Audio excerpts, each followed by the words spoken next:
তুমিও 2 দিনের মেহমান, তোমার ভাইও 2 দিনের মেহমান, তোমার চাচাও 2 দিনের মেহমান, তোমার বাবাও 2 দিনের মেহমান। আল্লাহ এভাবে বলছে কেন? রব্বে করিম বলে, এই পৃথিবীতে কেউ চিরতরে থাকার জন্য তোমরা যাও নেই, মেহমান হয়ে গিয়েছো, মেহমান হয়ে গিয়েছো। আর মেহমান যারা যায় তারা বেশি আপত্তি করাটা মানায় না। মেহমান যারা যায় নাক কুচকানো তাদেরকে মানায় না। মেহমান যারা যায় তাদেরকে বিরক্ত প্রকাশ করাটা মানায় না। 2 দিন আছো যখন একটু মিলেমিশে থাকো না, একটু মায়া মহাব্বত নিয়ে থাকো না, একটু আসা যাওয়া নিয়ে থাকো না, একটু কোলাকুলি নিয়ে থাকো না, একটু সুন্দর ব্যবহার নিয়ে থাকো না।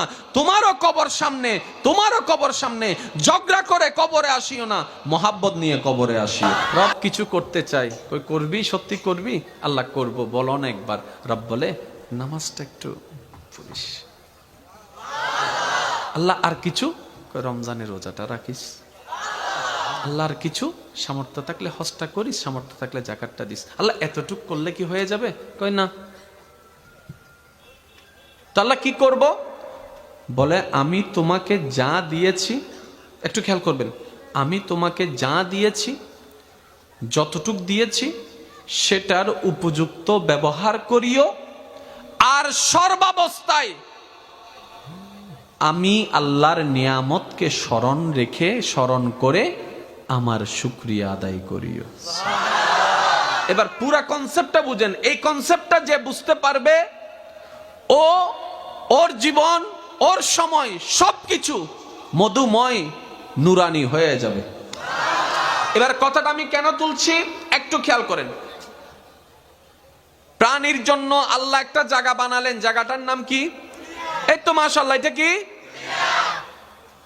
এটা কি থাকার জন্য দিয়েছেন সারা জীবন নাকি সাময়িক? আচ্ছা ঠিক আছে, দিলেন কে? মাশাআল্লাহ। এবার উনি চাচ্ছেন কি? এই প্রাণীগুলা অশান্তি করুক নাকি শান্তিতে থাকুক?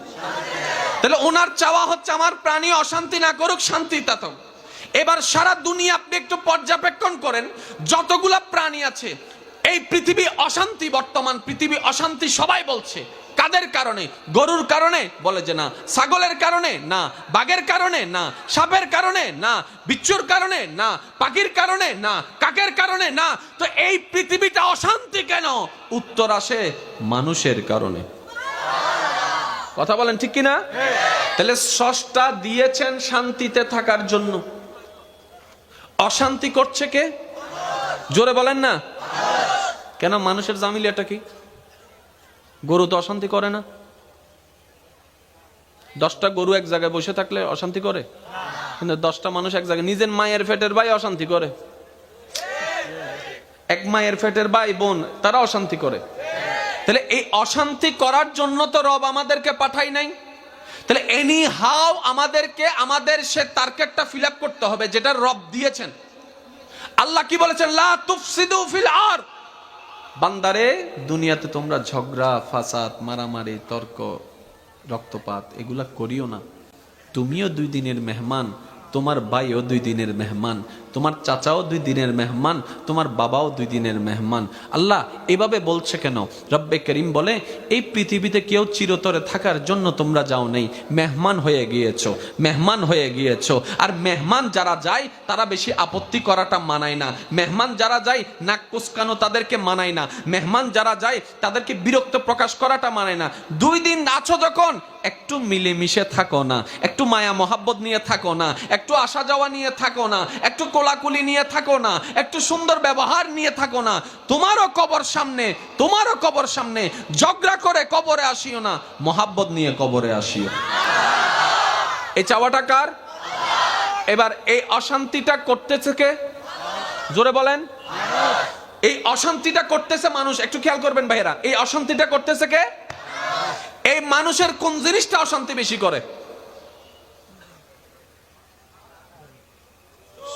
চুলে অশান্তি কিসে করে একটু দেখান তো, আমি দেখাচ্ছি। চুল?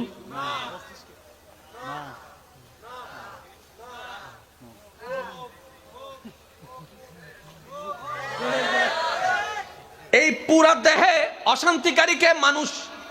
সমস্ত প্রাণীর ভিতর অশান্তিকারীকে এই মানুষের কোন জায়গায় জামিলা? এটা দিয়ে মানুষের এমন ভাবে কথা বলে তীরের আঘাতের চাইতেও বেশি আঘাত দিয়ে দেয় অন্তরের ভিতরে।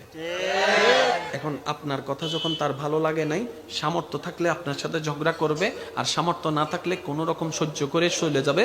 পরে সেটা সুদে আসলে যা যা তোলার, যেমনে তোলার, যেভাবে তোলার, যে জায়গায় তোলার, আপনার উপর না পারলে আপনার ছেলে মেয়ের উপর, আপনার ছেলে মেয়ের উপর না পারলে নাতিদের উপর তুলেই ছাড়বে।